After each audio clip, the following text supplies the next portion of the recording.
I once had this nightmare. I'm standing in the middle of a deserted field full of landmines. In real life, I love to hike, but every time I want to go on a hike, it makes me nervous. I have this thought in the back of my mind that I might lose a limb. This underlying fear started 10 years ago after I met Muhammad, a cluster bomb survivor of the summer 2006 Israel-Hezbollah war in Lebanon. Muhammad, like so many other survivors all around the world, had to live through the horrifying repercussions of cluster munitions on a daily basis. When the one-month conflict started in Lebanon, I was still working at Agence France-Presse in Paris. I remember how I was glued to the screens, anxiously following the news. I wanted to reassure myself that the bombs falling missed my parents' home. When I arrived in Beirut on assignment to cover that war, I was relieved to be united with my family after they had finally managed to escape southern Lebanon. The day the war was over, I remember seeing this image, the one of blocked roads of displaced people eagerly rushing south back to their homes, regardless of what they would find. An estimate of 4 million cluster submunitions were spread in Lebanon during the 34-day conflict. Muhammad lost both legs during the last week of the conflict. The fact that he lives 5 minutes' drive from my parents' home made it easier to follow him through the years. It was now almost 10 years since we first met. I saw the young boy who had to endure a physical and emotional trauma. I saw the teenager who tried to offer his friends tattoos in return for a set fee of $5. And I know the young jobless man who would spend hours surfing the internet trying to meet a girl who might become his girlfriend. His fate and the effects of losing his legs are now his daily reality. Survivors of bomb trauma like Muhammad have to deal with so many details that never occur to us. Who would have imagined that so many daily tasks we do or take for granted, such as going to the beach or even picking up something from the floor, would become sources of stress and anxiety? Well, that's what eventually became of Muhammad due to his inflexible prosthetic legs. 10 years ago, I had no clue what a cluster bomb was, nor its horrifying implications. I learned that this indiscriminate weapon was used in so many parts of the world and continues to kill on a regular basis without distinguishing between a military target or a child. I naively asked myself, but seriously, who made those weapons? And what for? Let me explain to you what a cluster bomb is. It's a large canister filled with bomblets. When it's dropped from the air, it opens up in mid-air to release hundreds of bomblets. They scatter around wide areas, and on impact, many fail to explode. Those unexploded ones end up just like landmines, sitting on the ground, waiting for their next target. If someone steps on them by accident or picks them up, they can explode. These weapons are extremely unpredictable, which makes the threat even bigger. One day, a farmer can work his land without a problem. The next day, he can make fire and burn some branches, and the submunitions close by could be set off because of the heat. The problem is children mistake those bomblets for toys because they can look like bouncy balls or soda cans. Being a documentary photographer, I decided to go back to Lebanon a few months after the conflict ended to meet cluster bomb survivors. And I met a few, Hussein and Rasha, who both lost a leg to a submunitions. Their stories are similar to so many other kids' stories across the world and are a testimony to the horrifying implications of the continuous use of such weapons. That's when I met Muhammad in January 2007. He was 11 years old, and I met him exactly 4 months after his accident. When I first saw him, he was going through painful physiotherapy to recover from his fresh wounds. Still under a shock at such a young age, Muhammad was struggling to get used to his new body. He would even wake up sometimes at night wanting to scratch his lost feet. What drew me closer to his story was my instant realization of the difficulties Muhammad was likely to face in the future. That what he has been suffering while adjusting to his injury at the age of 11 would increase manyfold. Even before his disability, Muhammad's life wasn't easy. He was born in the Rashidiyya camp for Palestinian refugees, and this is where he still lives. Lebanon hosts some 400,000 Palestinian refugees, and they suffer from discriminatory laws. They're not allowed to work in the public sector or practice certain professions, and are denied the right to own properties. This is one of the reasons why Muhammad doesn't really regret dropping out of school right after his injury.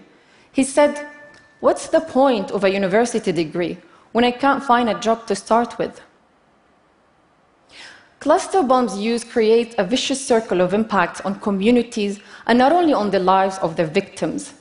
Many who get injured by this weapon drop out of school, can't find jobs, or even lose their jobs, therefore losing the ability to provide for their families. This is not to mention the continuous physical pain and the experiences of feeling isolated. These weapons affect the poorest of the poor. The high medical cost is a burden to the families. They end up relying on humanitarian agencies, which is insufficient and unsustainable, especially when injuries require lifelong support to the injured.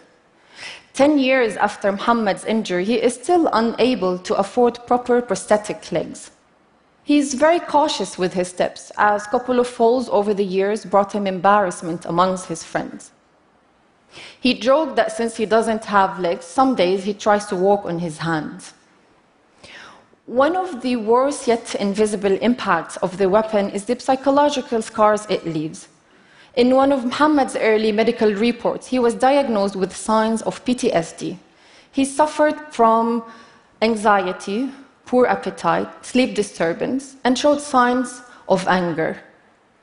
The reality is Muhammad never receives proper help to fully recover. His current obsession is to leave Lebanon at any cost, even if it meant embarking on a hazardous journey along with refugees drifting towards Europe today through the Mediterranean. Knowing how risky such a journey would be, he said, "If I were to die on the way, it doesn't matter. To Muhammad, he is dead here anyway." Cluster bombs is a world problem, as this munition keeps destroying and hurting whole communities for generations to come. In an online interview with the director of the Mines Advisory Group, Jamie Franklin, he said, "The US forces dropped over 2 million tons of munitions over Laos. If they couldn't find their targets in Vietnam, there were free drop areas in Laos where planes would drop their loads before going back to base, because it's dangerous to land with loaded planes." According to the International Committee of the Red Cross, in Laos alone, one of the poorest countries in the world, 9 to 27 million unexploded submunitions remain. Some 11,000 people have been killed or injured since 1973.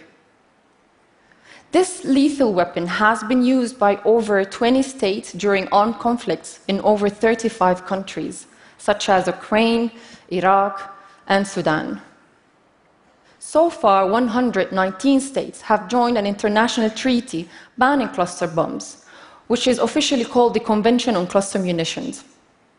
But some of the biggest producers of cluster munitions, namely the United States, Russia, and China, remain outside of this life-saving treaty and continue to produce them, reserve the right to produce them in the future, keep those harmful weapons in their stockpiles, and even possibly use them in the future.